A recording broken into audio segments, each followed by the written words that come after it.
The buzzing of the intercom by my bed woke me from my siesta. I walked over and pressed the button. "There's a lady to see you, sir." From the machine came the slurred voice of my secretary. "I'm a little busy right now, Colette. Ask Val if she could take her in my place." Valerie is my assistant and usually handles most of my visitors. To be honest, I wasn't busy at all. I turned into a recluse and took an afternoon nap. Colette knew this, so it was unusual for her to bother me. "The lady says this is a private and very important matter, sir. What she needs to discuss, she says she can only discuss with you, sir." Damn it. Tell her she'll have to make an appointment for, well, I don't know, next week sometime. "The lady says it's urgent and she's adamant, sir." "Oh hell, all right. I suppose I'd better meet her and escort her to my office in about 5 minutes. I got out of bed, quickly rinsed my face in the bathroom to recover, and then headed across the penthouse to my private office. The window overlooked the sprawling city below. Damn, I hate this damn place. I hate everything here. God, I think I hate everyone who lives 17 floors below me too, even though they all work for me. Colette entered the office without knocking. Now, she never knocked because I was rarely there. Now I'm just the head of this organization. The only reason I'm here in my penthouse is because I have nowhere to go, and nothing to do. The very pretty young woman who was supposed to accompany Colette walked past her into her office with an officious look. But I think the sudden grandeur in which she found herself took her by surprise and knocked the wind out of her sails.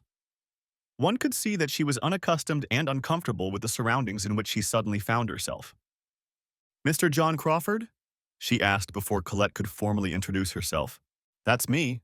My name is June Parsons. I'm from Slough Social Services." I'm not sure exactly, but I guess I was stunned by her statement. "How can I help you, Miss or Mrs. June Parsons from Slough Social Services?" "Please call me June. We try not to be too formal."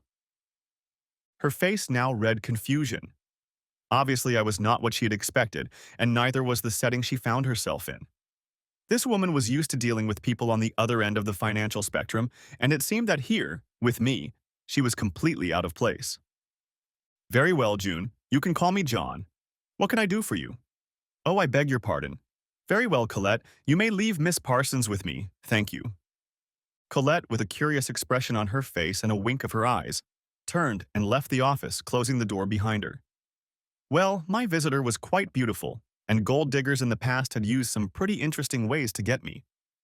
"Mr. Crawford? John?" "Excuse me, John. I'm from Social Services in Slough." "You've said that many times before. Now please tell me how I can help you." "There is...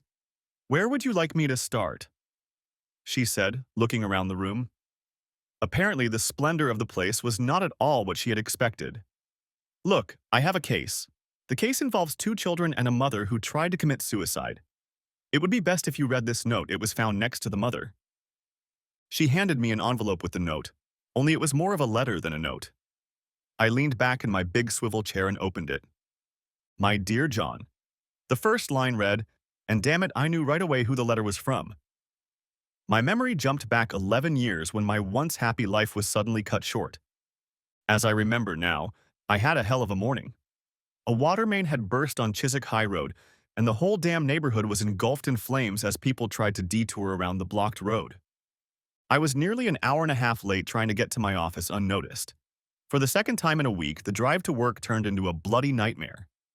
As I entered my office, June, my secretary, well, she wasn't really my secretary, she was looking after 3 or 4 of our staff, stopped me. "John, where the hell have you been, and why didn't you turn on your cell phone?" Oh shit, I must have forgotten to charge the damn thing last night, I thought, and decided that this was becoming a habit of mine lately. I was so damn tired and couldn't think straight when I got home in the evenings. "Tony Jordan's been looking for you since 9 o'clock. He's very preoccupied with something. You better get your ass over there soon." Goddamn assholes. Just what I needed. That pompous ass on his damn horse. Ever since his father retired, the little shit and his brother thought they were God's gift to the goddamn industry. Truth be told, he had no idea how to negotiate a contract or make clients happy. I wonder who the little bastard had upset now. "Oh, John, thank God you showed up. I've been trying to track you down all morning. You know, you really need something to occupy your time," Tony Jordan said as I walked into his office. "Well, if you hadn't moved the bloody office from Slough to bloody Chiswick, I wouldn't have to sit in bloody traffic every morning and evening, you little Trump asshole, ran through my head. I thought, why the hell didn't I have the nerve to say that to the little shit? But that's what we all think, isn't it? Sorry, Tony, there's a burst water main in the high road. Well, I got there in time. Of course you got there in time, you little shit. You've got an expensive city apartment, paid for by the company and only a couple blocks from the house you're living in on a rainy week, with that little pie your landlady doesn't know about to keep you warm at night. Anyway, something went wrong with Johnson's work. They're late with the delivery again. I need you to fly down there and reason with Johnson's board of directors. You know, fuel the fire. They're threatening to move the contract elsewhere again. If that happens, heads will roll. Not just here, but at the plant. You've talked Johnson into it before. I'm sure you can do it again. Why don't you go yourself, I thought. Since you're going there, take another pile of shit with you, your brother Robert. The two of you are going to bring the damn company down. If your old man knew how the two of you screwed this place up, he'd be rolling over in his grave. But we do think about these things, don't we? I'd really like to think of a good reason why I don't say them. But if I did, I'd end up on the street, wouldn't I? I'll call Simon Johnson. I'm sure he'll come around. We've been doing business with him for years. No, you'll take the 12 o'clock flight there. Old man Johnson has retired and his nephew, Paul Johnson, has taken over as chairman of the company. Neither Robert nor I will be able to go. We both have very busy schedules this week. A 12 o'clock flight? Damn, there's no way I can make it in time. I have to get home and pack first. And besides, I have to take Sally to the theater tonight. She's been talking me into taking her for months now. Well, you'll have to take her with you some other time. Don't worry, the company will reimburse you for the cost of the tickets. The play ends Saturday night. Sally has been driving me crazy for weeks now, demanding that I take her with me. But I've been so busy settling things with Carter's contract that I didn't get home until late last night to go. I've decided that now that Carter's contract is signed and there are no problems, my evenings will be free for at least a few weeks. I know that for the last night, all the tickets are sold out. Tonight was the only day we were able to get seats for. If I go to New York, I won't be back until Friday. Sally will be furious. Then she'll have to go with a friend or something, won't she? Sally knows as well as anyone that the company needs Johnson's work. It's nearly half our turnover. Better call her at the factory, have her go home and pack you a bag. You won't make it from here to the house and back to the airport in time. Run along. We can't afford for you to miss your plane.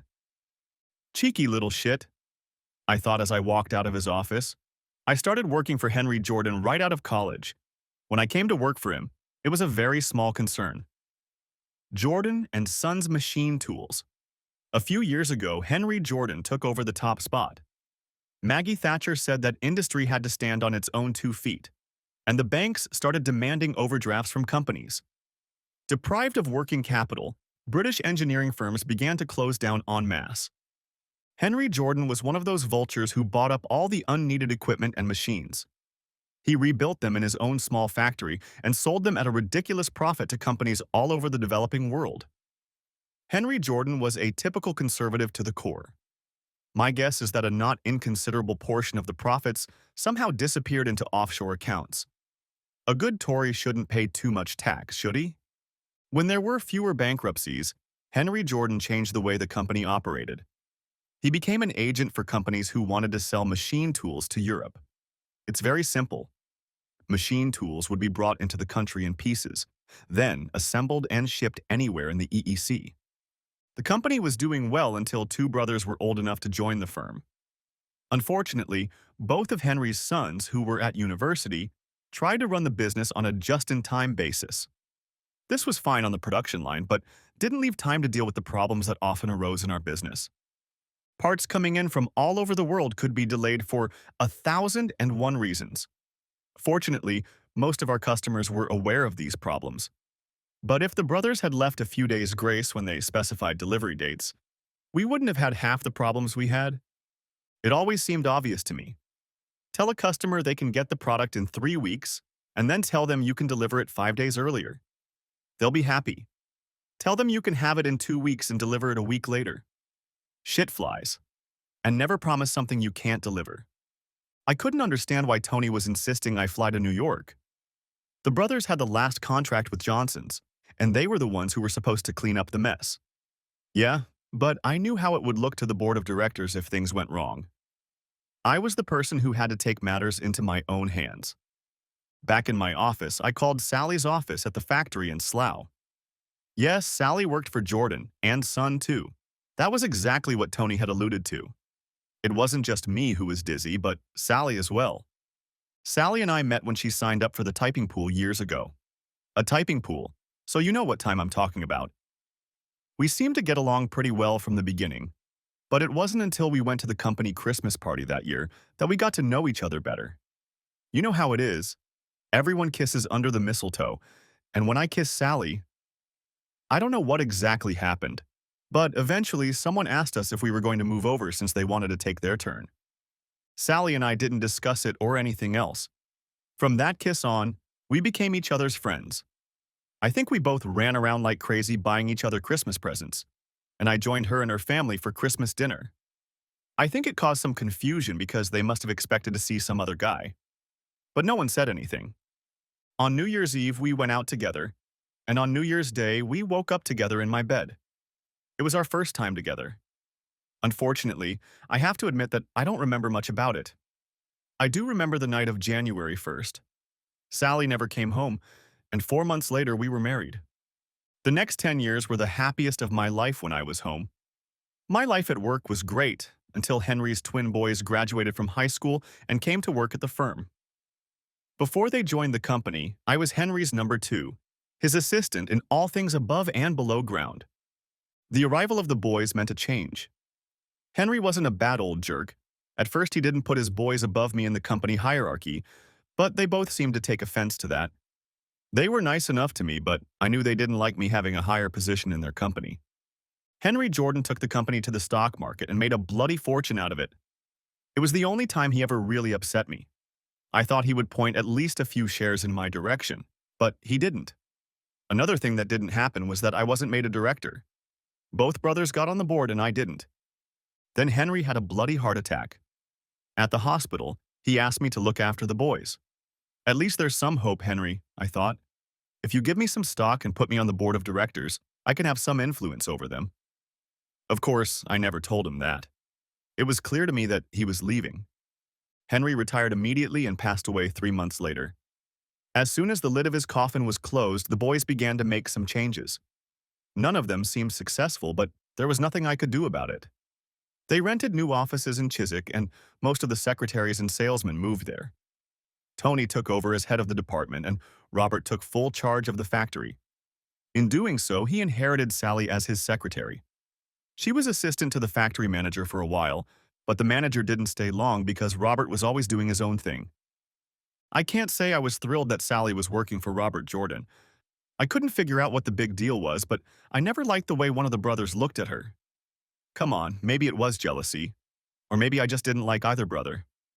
But I felt something.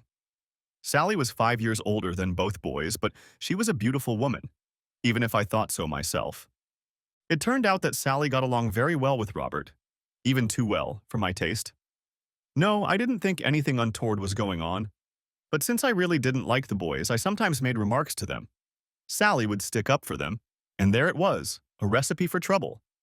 To tell you the truth, when the company got busier and I started traveling all over town to please clients and get new contracts, I think Robert started seeing Sally more often than he saw me.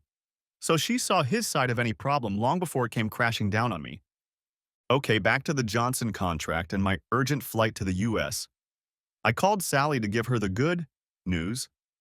I think they must have heard her reaction on the Chelsea soccer field. I know she stunned me. But you're taking me to the play tonight. You promised you would. Why the hell did you volunteer to go to New York? That was another one of my problems. Whenever I was asked to go somewhere, Sally somehow got it into her head that it was my own decision. I could never understand why she thought I was volunteering to go on these damn trips. But it was obvious from our conversations on the subject that she was sure I was doing it. I didn't volunteer, Sally. Tony just ordered me to go. Of course, you know what the problem is with Johnson's contract supplies. Didn't Robert tell you? There are always problems these days. But why do you always have to volunteer to solve them? Especially when we have to go to a play tonight. I'm getting tired of your attitude toward me lately.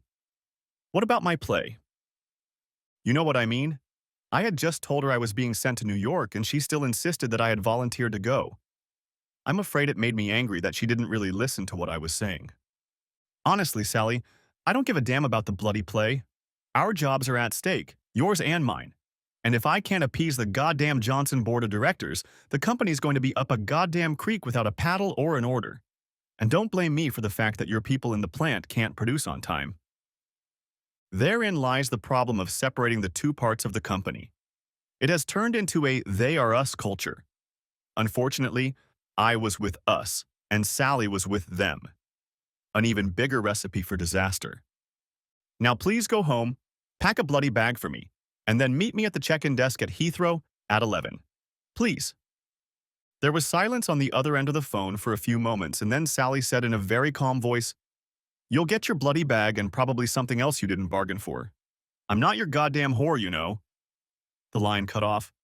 Why had I done that? Why had I yelled at Sally and why had she yelled at me?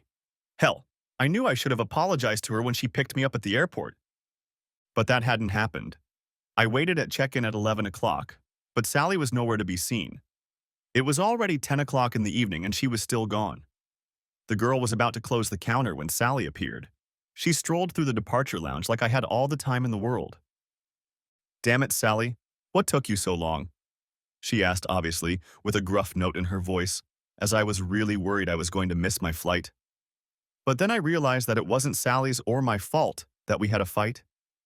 It wasn't either of us' fault that she was disappointed with the play that night, and we shouldn't have parted ways while being angry with each other. "I'm sorry, Sally. I'm just so worried about this damn trip." I wanted to kiss her, but she pulled away from me. "We don't have time for this kind of thing. You have to hurry up and save your precious contract."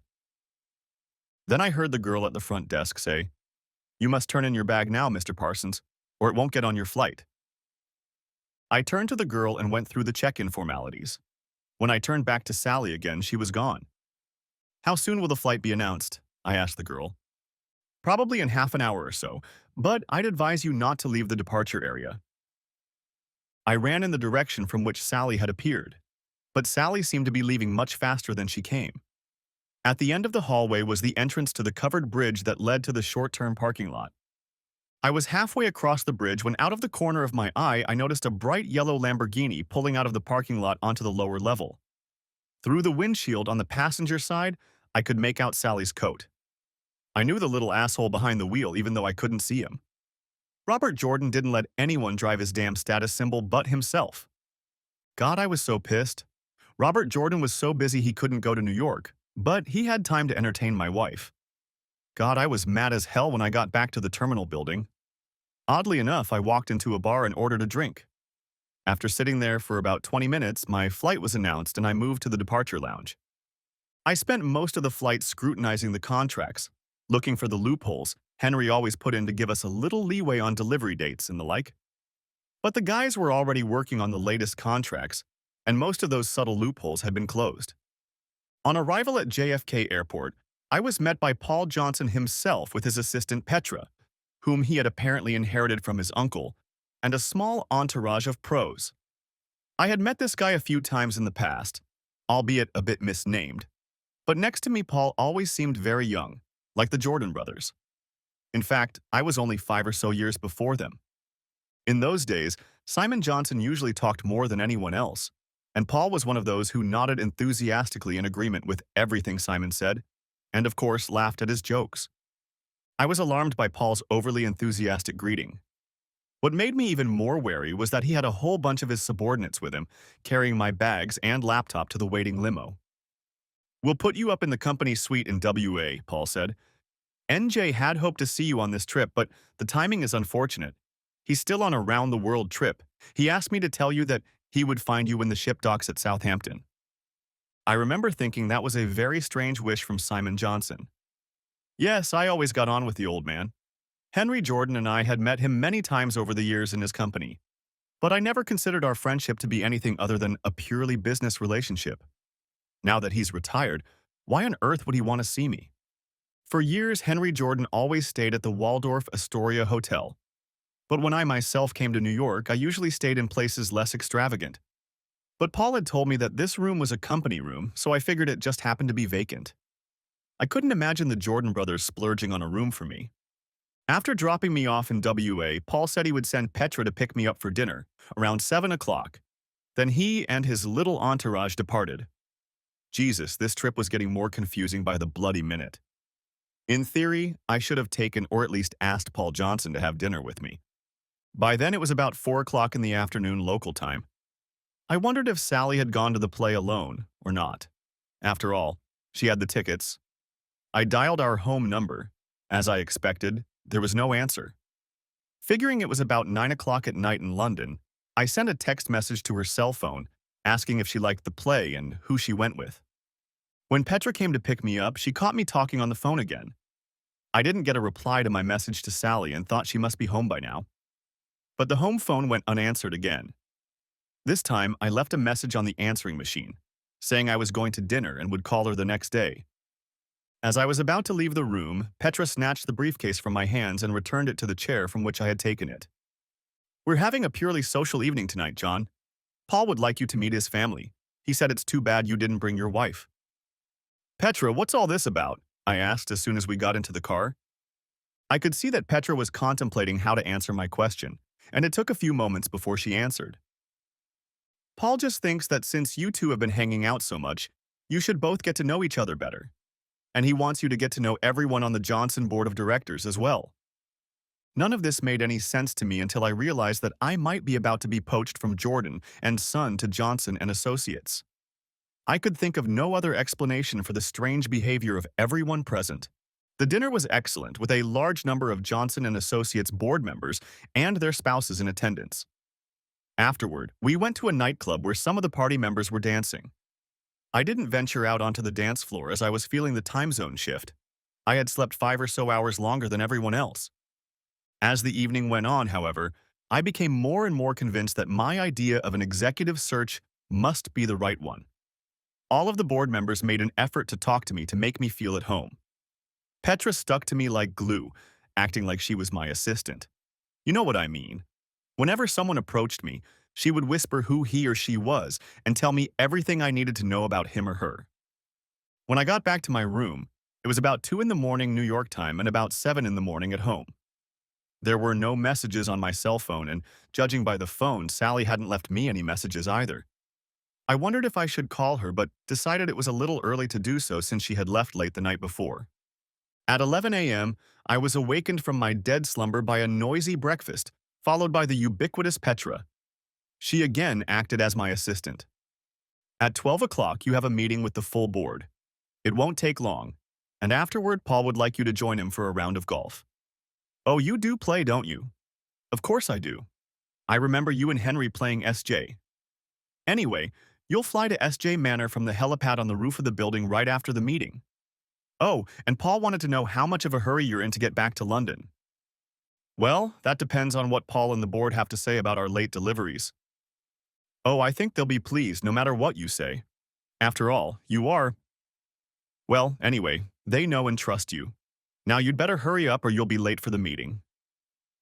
Petra suddenly lost her usual self-confidence. For a moment, she seemed unusually agitated, and just as suddenly, she hurried out of the room. Or at least to get rid of my presence for a while. To be honest, I didn't follow what Petra was saying too closely because I was itching to call Sally. I called her office at the factory, but the switchboard intercepted my call. The girl explained that Sally was out of the office that day. Fortunately, as it turned out, the receptionist was a temp and didn't recognize my voice. The stupid bitch didn't even ask who I was. When I asked if she knew why Sally wasn't in the office, she said she didn't know. I don't know why. Maybe it was a sixth sense. But something made me ask her to put me through to Robert Jordan. She told me that he wasn't in the office that day either. Annoyed, I called his home number, but there was no answer again. Then I called Sally's cell phone and found it turned off. Robert's cell phone was also turned off. Utterly exhausted, I called Tony Jordan at the Chiswick office. When he picked up, I demanded to know where the hell Robert was. I told Tony that there was something in the contract that I needed Robert to clarify for me. It seemed to me that Tony thought a little longer than necessary before answering. "Oh, I think Robert's gone to Brighton. He's meeting with the directors of Carter's Industries today. I think he said he was going to take Sally with him to take notes." You know what Tony's memory is like. Bad choice, you lying little asshole. That was the same damn contract I closed last week. All signed, sealed, and delivered. What kind of bullshit are you trying to slip me? Again, it was a thought, not a statement. After Tony asked me how things were going, I told him that I would probably have to stick around for a couple days to let them settle down. Then, having finished talking to Tony, I called Monty Carter's secretary in Brighton. As I expected, she confirmed that there were no meetings scheduled that day between Robert and her boss. Moreover, she could not recall them ever meeting at all. Petra reappeared and urged me to shower and dress for the conference as soon as possible. I shoved the remains of my breakfast down my throat and hurried into the shower. We were a little late, but no one seemed to notice. An incredible round of introductions began, followed by a tour of the offices. We didn't get to the conference room until almost 1 p.m. I have to say that my negotiations really were a complete farce. Everyone agreed with everything I said and seemed more concerned with whether I was upset about something. I realized that everyone agreed with me that the Jordan brothers were a couple of jerks and a waste of space. But it wasn't put into words. Convinced by then that they were going to make me an offer I couldn't refuse, I was somewhat surprised when the offer never came. When the meeting was over, Paul and I and a few other directors went up to the roof to board the helicopter. Petra, as usual, joined us. She asked when I wanted to return to England and arranged a flight for later in the day. At the golf course, I called my secretary in Chiswick on my cell phone and said I would stay for a few days. Whatever was going on, I wanted everyone to believe that I would be out of the country for a few more days. Petra must have heard my conversation. Pardon my curiosity, John, but is something wrong? I have to ask because I couldn't help but notice that every time you call England, you are concerned about something, she asked in a concerned tone. I'm not sure, but I think there's something wrong there, though I'm afraid it's personal. Have we known each other a long time, John? Is there anything I can do to help? You know I have a knack for discretion. Well, you could help me. It would be helpful if no one knew I was flying home today. No one in England, that is. If what I fear is going on, I'd like to try to catch them in the act. Oh dear, you don't think your wife is… I don't know, Petra. But we had a fight before I left and she didn't show up where she was supposed to be when I tried to call her. I also can't reach her on the phone. Maybe she's still annoyed with me, but there's someone I can't reach either and someone else is telling me wrong. There has to be some reason. Oh, now I see why you're in a hurry to get back. Look, if anyone from England tries to call you, I'll transfer them to me. I'm the only one besides Paul who knows you're flying this evening. All of Paul's calls go through me, so I'll hold anyone who tries to contact you. You'll be able to call them back on your cell phone, and they won't know where you are. Thank you, Petra. Now I should probably get back to the game. While I was talking to Petra, I noticed Paul starting to approach us. I stepped farther away to make a phone call. What confused me was that out of the corner of my eye, I noticed Petra make a small gesture with her hand when she saw Paul start to move in our direction. Paul immediately changed direction and got into a conversation with the other two players. After finishing the game, we went to S.J. quote. S mansion for dinner, where I again met S.J. quote. S daughter, Beatrice. Once again, I sensed that something was wrong. I had known B for years, but that day she looked awkward around me. I couldn't figure out what was wrong, but I had a feeling that these people knew something that I didn't. I began to wonder if I had made a mistake in telling Petra about my suspicions. At the end of the day, we returned to the company headquarters by helicopter, after which Petra escorted me to the airport. She arranged for someone to pick up my gear from WA. The flight back to Heathrow went without incident until I landed. A steward met me in the arrivals hall, told me there was an urgent phone call for me, and led me to the service phone. John, this is Petra. We all got a call last night after you left. Your wife called and I told her you were in conference with Paul. Then both Johns called, but separately, and I told them the same thing. Then your wife called again and asked if I knew when you were coming home. I told her I had booked you on a Saturday evening flight. Will that be all right with you? Thank you, Petra, that will be fine. I'll call them from my cell phone later and tell them the same story. Thanks for your help. Stay in touch, John. I'll let you know if any of them call here again. So, my loving wife reappeared and showed concern about my whereabouts. I was perplexed as to why she was suddenly so concerned about me. I had booked a room at the Novator Hotel near the airport, and discovered that Hertz had already delivered the car I had booked in New York. I, or rather the company, had a Hertz account, so it was the easiest choice, but the car was privately booked for me. Reluctantly, I drove past my house. Sally's car was parked in the driveway and the house was plunged into darkness. This was to be expected, for it was a little after 4 in the morning. From the phone booth at the corner of our driveway, I called the house phone. There was no answer, and the answering machine picked up. I called 4 times in a row, and when she didn't answer any of them, I decided it was safe to assume that Sally wasn't home. Leaving the car where it was, I walked over to the house and quietly went inside. A quick inspection of the house showed that it was uninhabited. What to do now? I asked myself. The best idea I could think of was to sit and wait for Sally to return. I made myself some coffee and settled down in the living room. I was counting on the coffee to keep me awake, but it didn't. I was awakened by the noisy exhaust of the Lamborghini just before 8 o'clock. Through the window, I watched Sally and Robert get out of the yellow car and approach the house. Come on in, Bobby. I don't need much time to shower and change. Go into the kitchen and make some coffee. I need something to clear my head. Surprisingly, none of them noticed me sitting in the living room, even though the door was wide open. I guess some people don't see what they don't expect to see. Sally ran up the stairs and Robert went into the kitchen. I could hear him going through all the cupboards. Then he came out and running up the stairs turned to Sally. Where do you keep the coffee percolator, Sal? On the side, she answered. Well, I can't find it, he muttered as he approached her. I heard Sally coming down the stairs. Oh, you men are useless if you don't have a good woman around to look after you, she said as she entered the kitchen. It's funny, but he has to be by my side. I don't think I left him at Lou. Oh God, what are you doing here? Sally, unable to find the coffee percolator in the kitchen, walked through the living room looking for it and finally spotted me. She was standing there in a tight bra and thong, neither of which, I might add, I'd never seen before. Oh, I was just sitting here waiting for my faithful wife to return. Now I think I'm sinking my teeth into the throat of that nasty little ass, I said, getting up from the chair. Both Robert and Sally were glued to the seat for a moment in shock, as they were both sure that I was still in the United States. Then Robert came to his senses and tried to escape.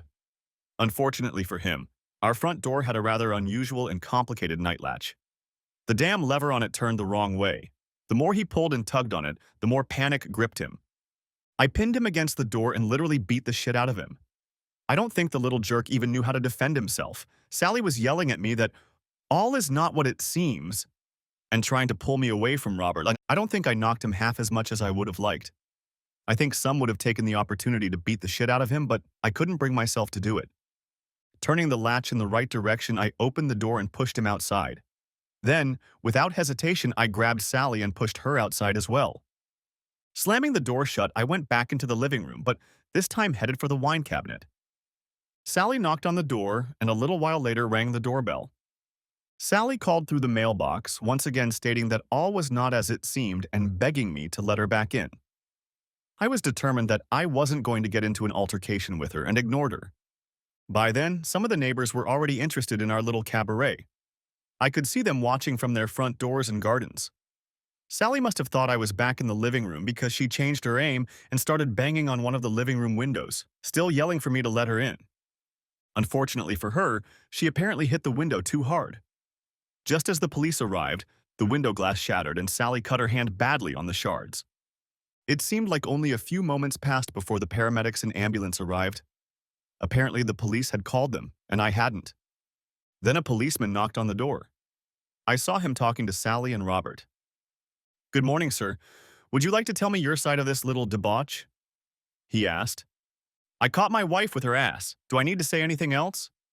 Not really, sir, but the man says you hit him. Hit him? Couldn't you have hit him? He was in my house. You didn't hit your wife? Hell no, I didn't.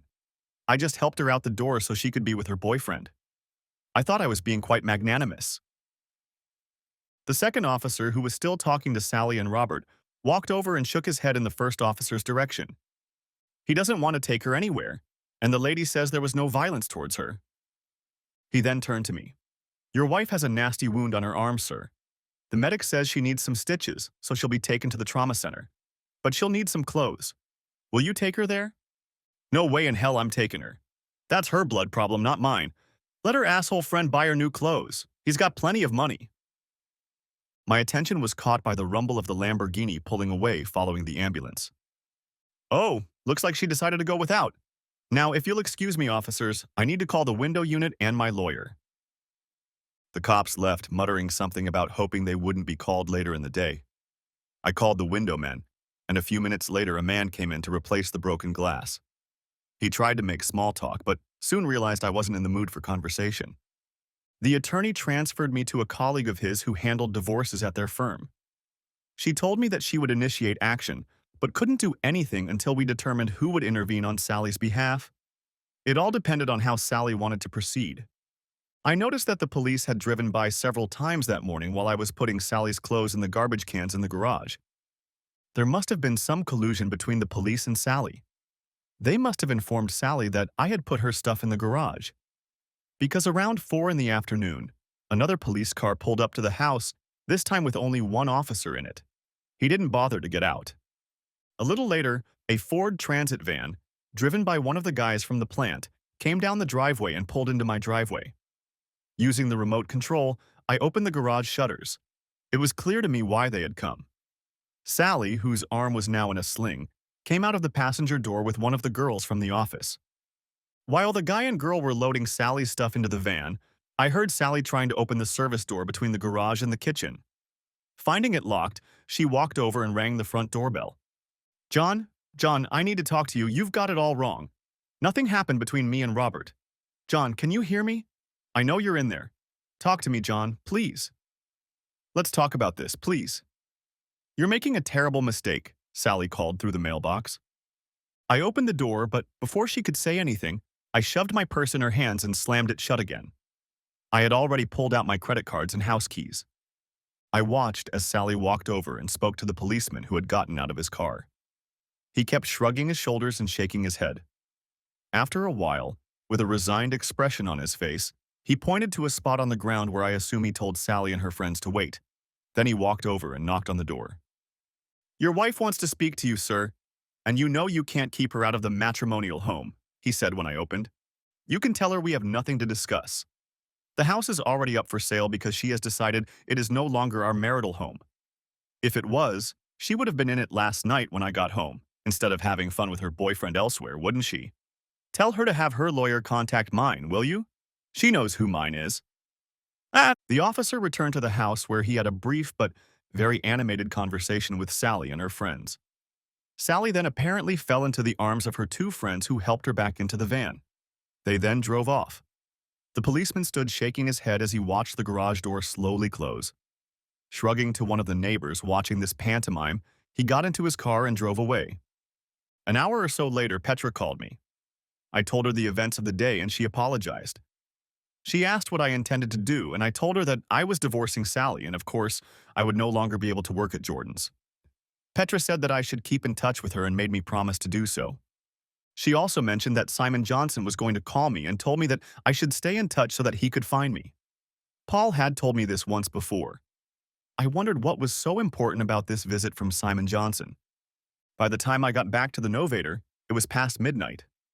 There was no way I could go back to that house and sleep. There were too many memories in it. After breakfast the next morning, I called my secretary June and asked if Tony was around. She replied that he wouldn't be in the office that day and asked what the hell was going on.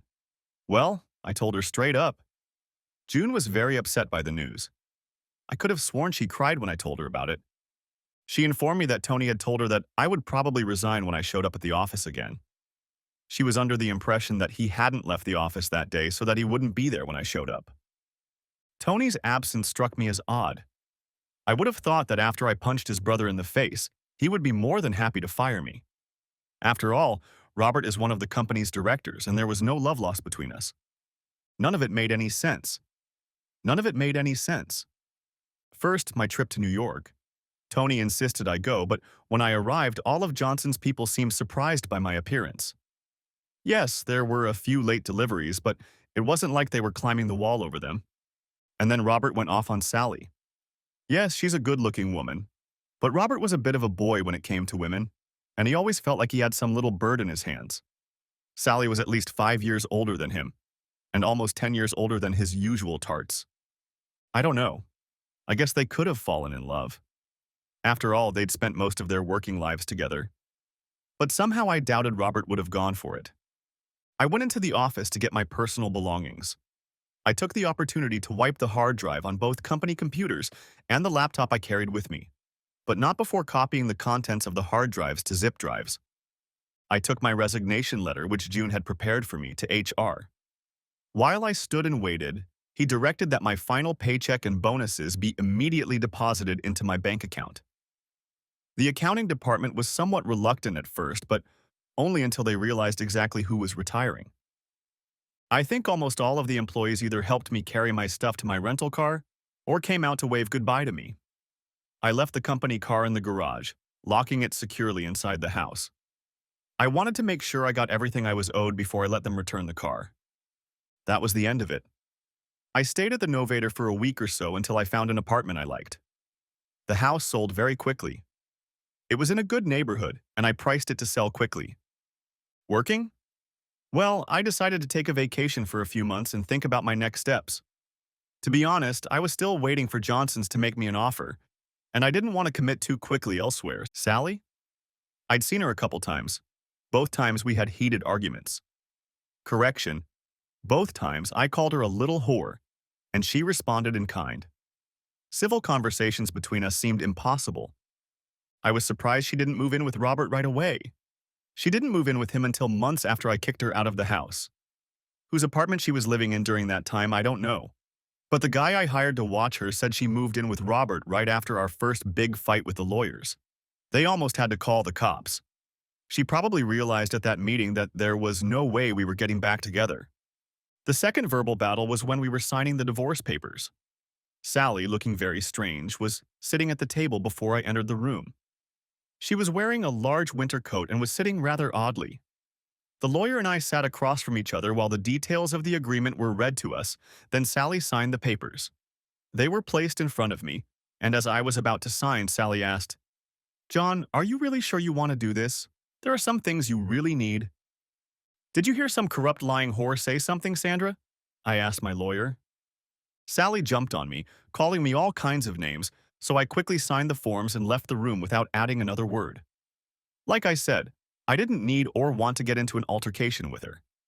A few weeks passed, maybe a month or so after the divorce became final, and Petra called me to let me know that Simon Johnson was coming to Southampton for the weekend. I arranged to meet him at a hotel in the city. After the awkward formalities were sorted out, Simon and his wife chatted with me for some more time about their cruise. Once again, I got the feeling that he was up to something. This guy was just a customer I had known for years, but now he was acting like a long-lost friend. We expressed our condolences for Henry's death, and he said he was sorry for what had happened between Sally and me. He then said he regretted that he couldn't have taken action sooner, but that he should have respected Henry's wishes. This statement led me to believe that he just didn't know what to do. It was over when Bea walked into the room. She said hello to me, gave me a hug, and, as usual, a kiss on the cheek. She then handed Simon the briefcase she was carrying in her hands. Bea and Simon's wife then left the room before he opened it. "So, John, let's get down to business. Tell me, what did you think when Henry took the company public and didn't give you a single share?" He suddenly asked. I really didn't know what to answer. "Well, it was his company and he could do whatever he wanted with his money," I said. "But you helped him set it up. From what I know about Henry, I'll bet you took more than one risk for him." I didn't bother to answer. Figured he'd get to the point soon enough as it was. "Did you know that Henry owned a significant share of Johnson's through offshore holding companies? And those same companies own a significant stake in Jordan." This was news to me, but I decided it was best to remain silent and listen to what Simon had to say. "Tell me, what did Henry tell you when he retired? He knew he didn't have long to live." "He asked me to try to keep his boys under control, but since I wasn't on the board of directors, there was little chance of that happening." "Yes, I'm sorry to have to tell you, but he did it on purpose. He figured the boys would bankrupt the company within a year or so, and he didn't want your name on the books. He thought they'd try to pin the blame on you. You do know that if a company goes bust because of mismanagement of funds, directors can be banned from holding other positions, don't you? Anyway, he decided that the boys would quickly put the company out of business. Now, according to these papers, you are the majority shareholder of these holding companies. In fact, you own them. Simon placed a stack of papers on the table. And these papers contain the details of all of Henry's bank accounts. I was supposed to keep them until Jordan and Son went bankrupt. But after what your brother did to you, I think you'd better get them now. You do know that under the terms of your father's will, your brothers couldn't fire you, don't you? I realize they couldn't. Those bastards must have set up your and Sally's resignation. He leaned back in his chair and looked at me. You know, John, you're a very rich man now, although all your money is in offshore accounts, so you need to figure out how to get it back into the country legally. I can show you some tricks. I have some very resourceful accountants. My head was spinning. He had just told me that Robert Jordan had seduced Sally and ruined my life for no other reason than to kick me out of the firm. But why? You seem angry, John, and I don't blame you.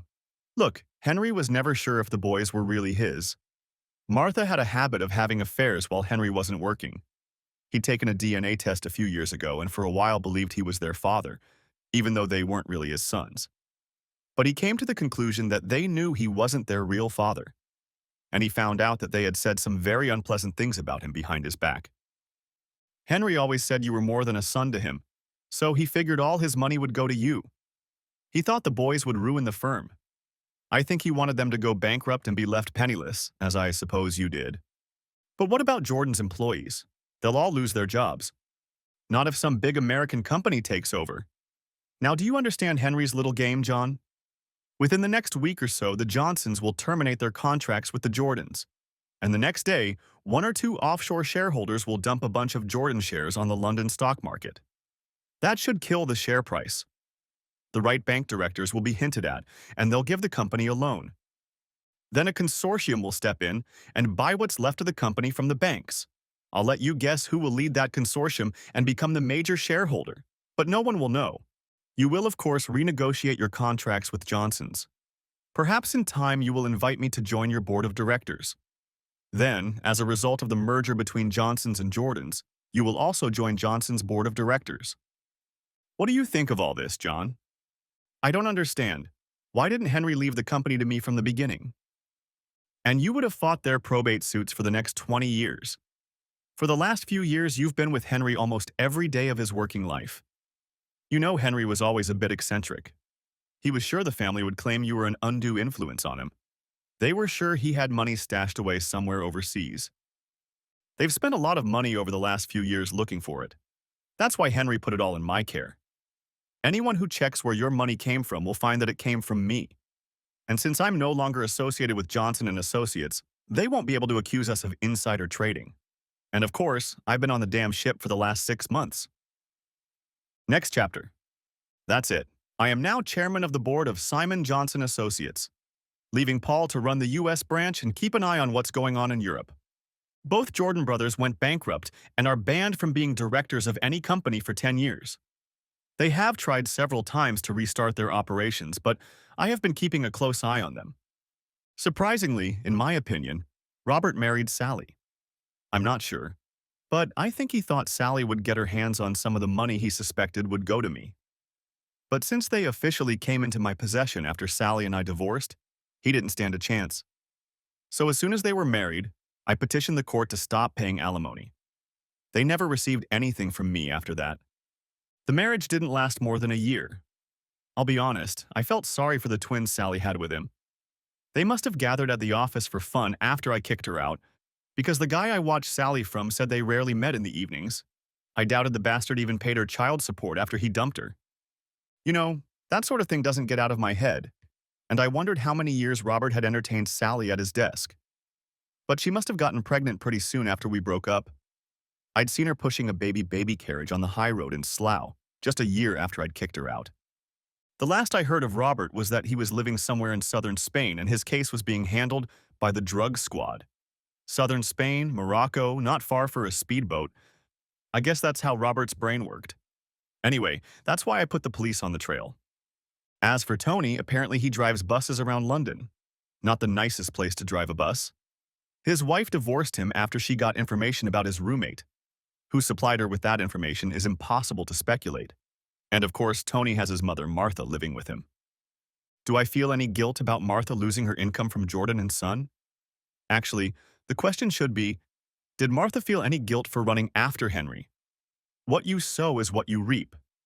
Sally, from what I hear, was living in a council apartment in Slough. Living off the public purse, I suppose. I don't know. Maybe she's moonlighting on the side. Sorry, that was inappropriate, but that's how I feel. Things went pretty quickly once we got started. Paul and I worked well together. We were both trained by experts, me by Henry Jordan and Paul by Simon Johnson. Over the next few years, we absorbed other companies wholesale.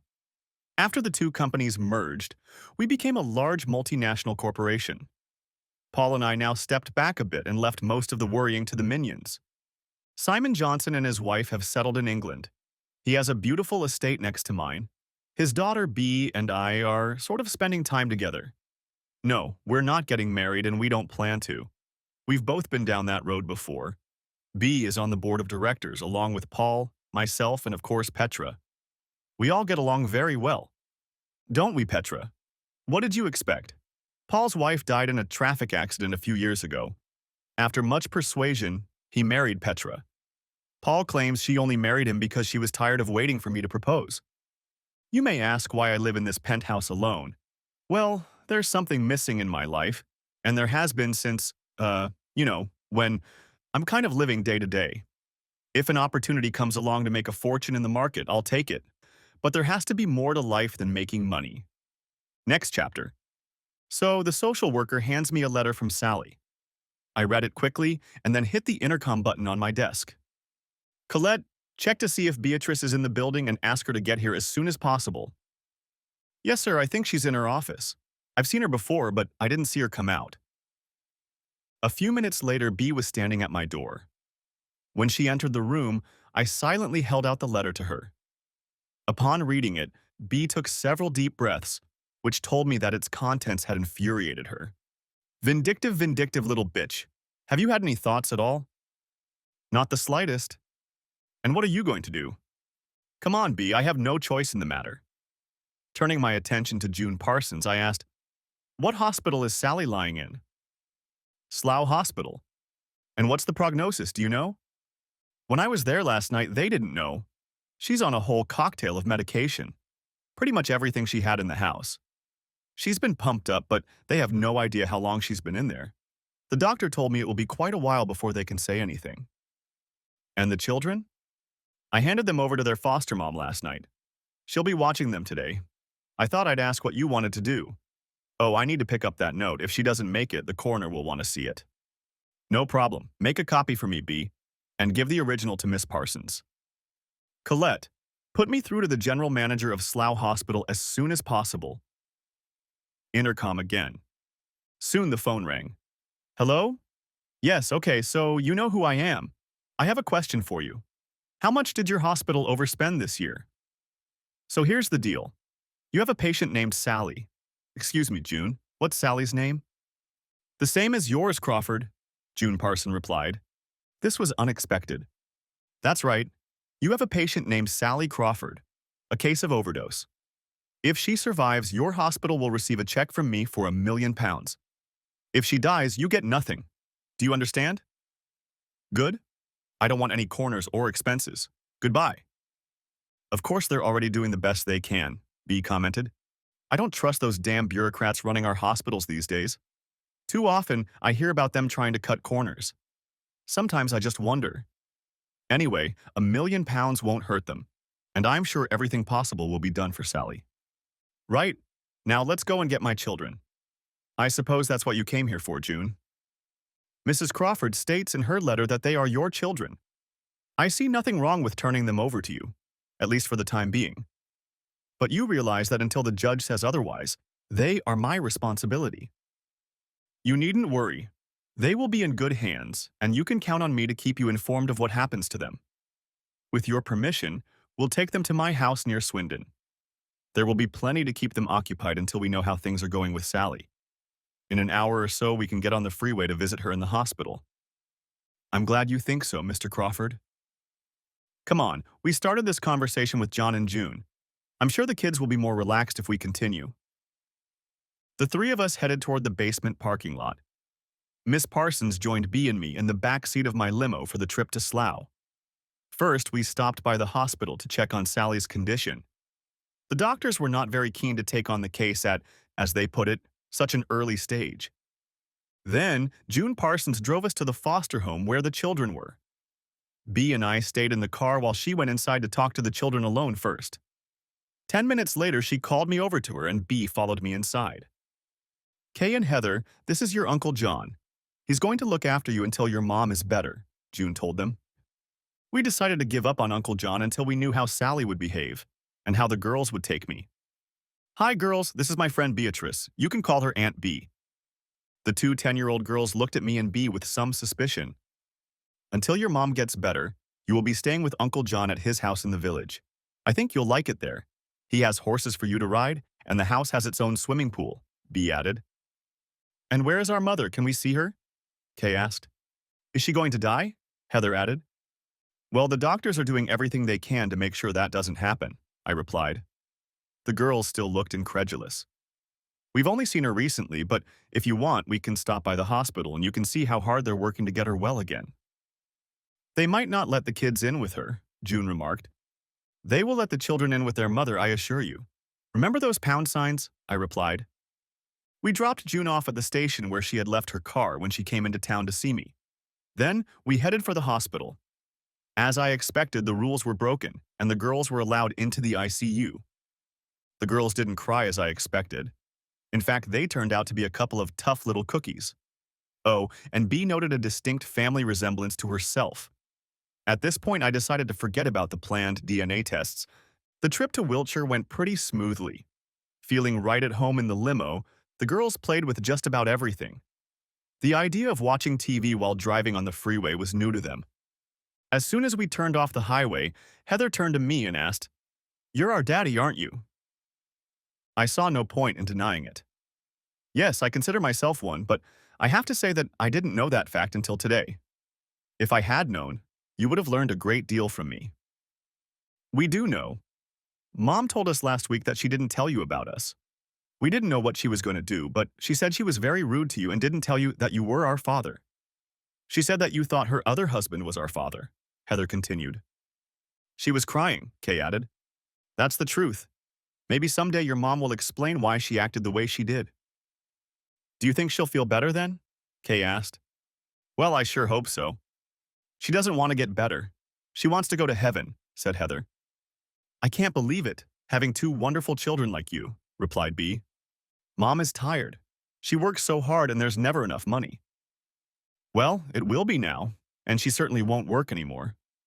There, see that little house over there? The car was just entering the grounds of my estate. When she's better, I'll ask your mom if she wants to live in that house.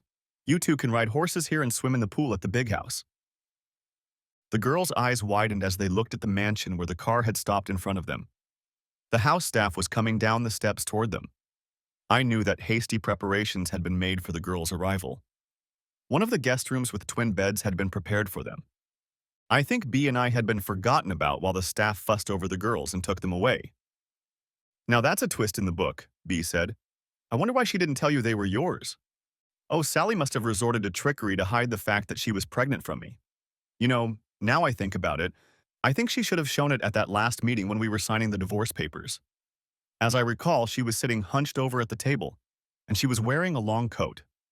I remember thinking that was very odd for such a nice day. I wonder why she hated me so much.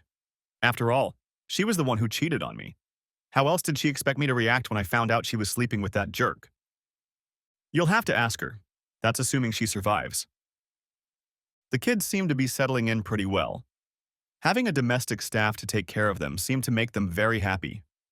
Every night as I put them to bed, I told them a little bit about my mom and I's life together. I stopped at the last year. 2 weeks later, I walked into the room where Sally was sleeping. The night before, she had woken up conscious for the first time. I put the letter she had left in her hand and waited for her to wake up. I must have dozed off while I waited. Hi, John, sorry, was the first thing I heard her say. I looked over at her and saw that she was looking at the letter in her hand. How are my girls? They're fine. I left them in the pool this morning. I can tell you they wore out my staff. They are two wonderful girls, a credit to you. B is bringing them back here this afternoon. Thank you. I'm sorry I kept them from you. It was a stupid thing I did in anger. But since it happened, I couldn't think of a way to fix it. Well, I couldn't think of a worse way than the one you chose. I'm sorry, but I was desperate. You know I owe thousands of pounds that I just can't pay back. Robert left me in so much debt. He made me sign for everything. I think that's why he married me. Because being bankrupt, he couldn't get a loan. You have no debts now, Sally. I've paid them all off. And those sharks you borrowed from are out of business for good now. Oh, you found out about them? It wasn't hard to do. They showed up at your apartment demanding money while one of my employees was packing up the girls' belongings. He told them to come back later, and I think they were a little surprised when they showed up. Rest assured, they will never bother you again. Why are you being so nice to me? The last time you saw me, That was a long time ago, Sally, and I was still in pain then. Now it's just an unpleasant memory. I was very hurt when I read your letter. I will have to forgive you for a long time for keeping my girls from me. I'm so sorry, that's all I can say. Well, as far as the girls know, we're friends now. Tomorrow, if you agree, you will be moved to my house. I have a couple of nurses who will take care of you. When you're fully recovered, you and the girls can live in one of the houses on the estate. That way I'll be able to see them often. You're not going to take the children away from me? No, I'm not going to take their mother away from my girls. They love you, perhaps even more than I once did. But I will make sure you never take them from me again. I'm really sorry, I repeat. But I'm really sorry for all the stupid things I've done. There's one question I want to ask you, Sally. Why did you go with that bloodthirsty creep in the first place? Don't you think that's a question I've asked myself 1,000 times in the last 10 years? I'm not sure I have an answer. He has studied me very long and carefully. Oh, I know why he decided to do it. He told me when he realized the girls weren't his. It didn't take him long. They look so much like you. He said they couldn't fire you. Something to do with their father's will. They were sure you had some of their father's money. They thought that when you didn't have a job, you would use that money to, I don't know, I guess start a business. You were constantly being followed by private investigators. They were furious when you went to Southampton and met Simon Johnson. And within a week, 4 of the company's biggest contracts were canceled, including the Johnson contract. But you knew this was going to happen, didn't you? I think the bank foreclosure took them by surprise. There's no way they could have expected it. The next thing that happened was the police showed up at the house. Did you know that Robert blamed the company for everything? We had nothing, no house, no car, nothing. Robert and Tony were arrested for misuse of company funds, but I suspect you were behind it all. No, Sally.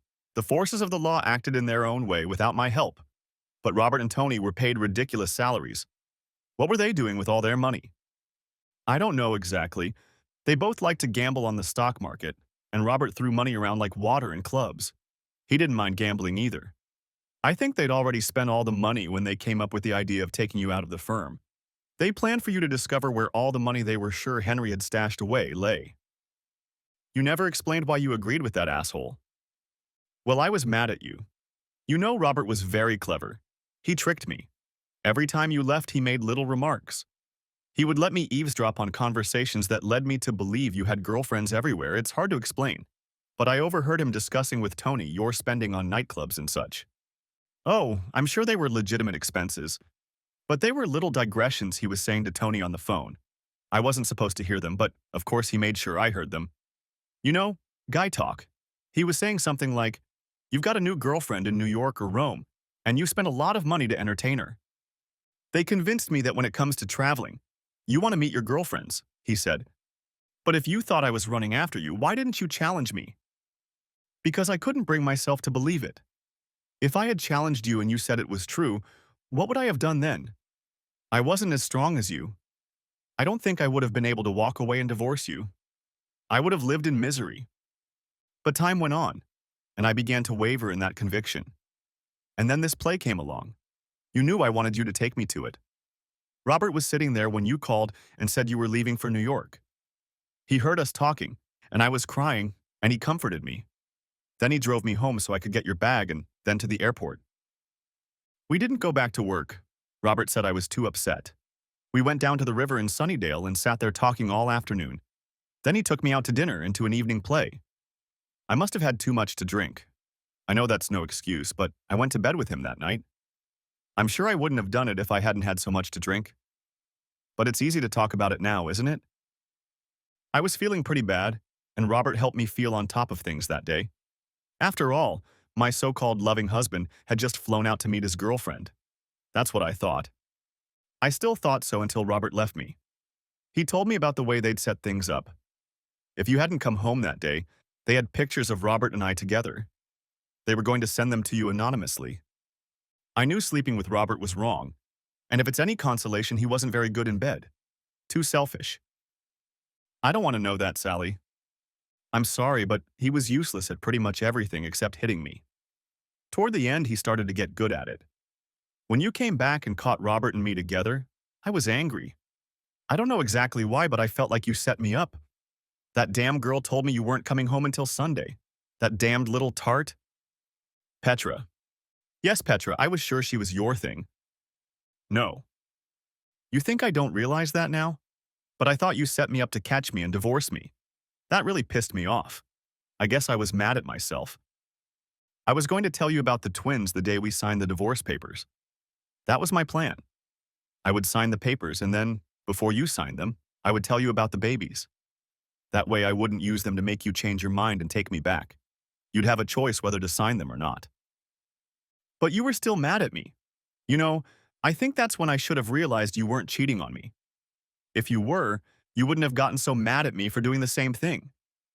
No, you called me a goddamn slut or something and I lost my temper. I'm sorry. For God's sake, stop apologizing. What's done is done and there's no changing that. Will you ever forgive me? Will I forgive you? That's the question. I may eventually forgive you, but I won't be able to forget. But now there are two fine young ladies in the equation, and I, or rather, we must think of them. I will always be courteous to you and expect you to return the courtesy. As for the girls, you are their mother, and I will be their loving father. Just don't bring your boyfriends into my house. I've never had boyfriends and never will. Never is a very long time, Sally. Sally recovered and lived with the girls in a small house on the estate until they went to university. Cancer took her a couple of years ago. I don't think she had the strength to fight such a hard battle. Eventually, Bea and I got married. Did we love each other? Well, I don't think I love Beatrice the way I loved Sally. Bea and I are soulmates. We love each other very much. I guess it's love, but not like it used to be. The twins are grown and married now. They have children of their own. Bea has become a grandmother, and I think she's too young for that title. Am I happy now? Yes and no. I'd like to live my whole life with the woman I love. All I can do now is lay flowers on her grave. Beatrice waits for me at the cemetery gate every Sunday while I do that. Life goes on. Thanks for watching, hope you enjoyed. Subscribe to my channel and watch for the next video.